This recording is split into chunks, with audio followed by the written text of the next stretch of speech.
Good morning, everyone. It's Maureen Wilson here from the Ward 1 office. I'm not in the office, obviously. I'm at home. And I have a special guest with me today. Those of you who have visited Locke, who live around Locke, who work on Locke, will see a familiar face in Dennis Peruzin, who was and remains the Senior Project Manager with the reconstruction of Locke. And Dennis is on Locke Street this morning, April the 15th. Yeah. Good morning, Dennis. Good morning, Councillor. How are you? I'm very well. It's good to see you. Yes, and I think I can kind of see a small screen there, Stephanie, anyway. How are you ladies doing today? Andy. Andy, what are you doing on Locke Street today, Dennis?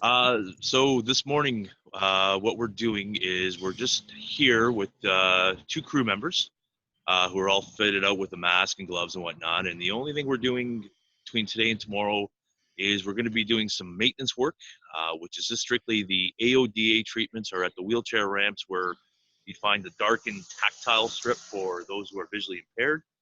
We're touching those up just to kind of, bring up the visual effect of them, if you will.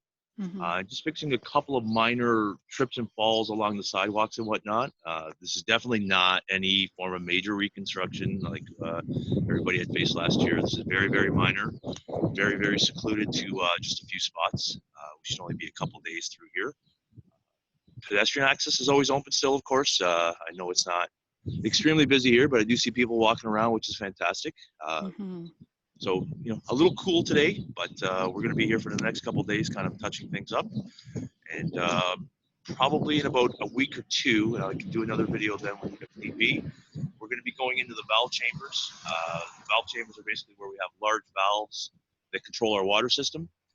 What we need to do is kind of go in and apply it's called a mastic tape, or really what it is, to simplify it, is just a rust proofing.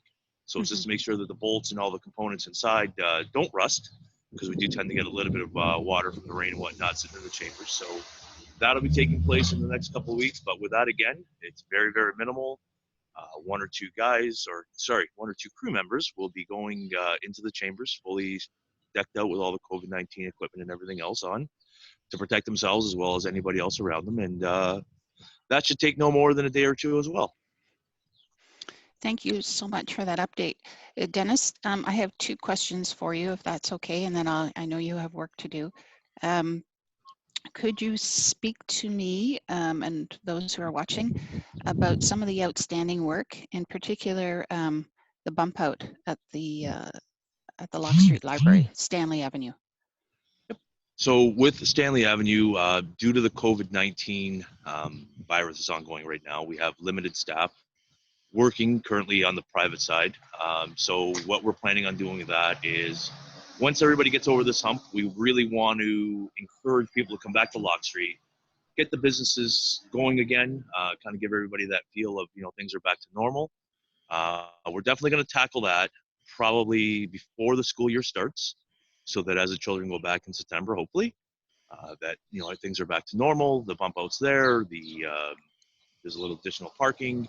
We'll also, extend out the pedestrian crosswalk there to make sure that it's safe for the kids and parents to cross. And we also will have, maybe I'm jumping ahead a little bit, Councillor Wilson, for tree installation. Yeah, that's my next question. Yeah, there you go. See, great minds think alike. Exactly. We do have some trees to install at Charlton, and we also have some here by the Binbrook Gym on Locke. We have a little garden area here that we need to get touched up as well. But again, with the virus and everything else that's going on, unfortunately, tree plantings aren't taking place right now. But we're not going to forget. So once everything goes back to normal, we'll definitely get that tackled for you. That's really good to hear, Dennis, and I think we all appreciate that normal has changed, at least for a little bit, and it's impacting everything that we do, but it's still on the list, and it will get done when it's safe to do and when we have the workforce to do it. So I wanted to thank you for your ongoing work, and I wanted to thank you for your work on Locke and keeping us abreast as we go along. It's been very, very helpful. Oh, you're quite welcome. You're quite welcome. And I do believe, as I've been walking around, there are some businesses doing takeout and what have you. So, Yes. I encourage everybody to come on down, give them a phone call, email them, whatever sort of communication you need to do with them, and come and at least support them. Absolutely.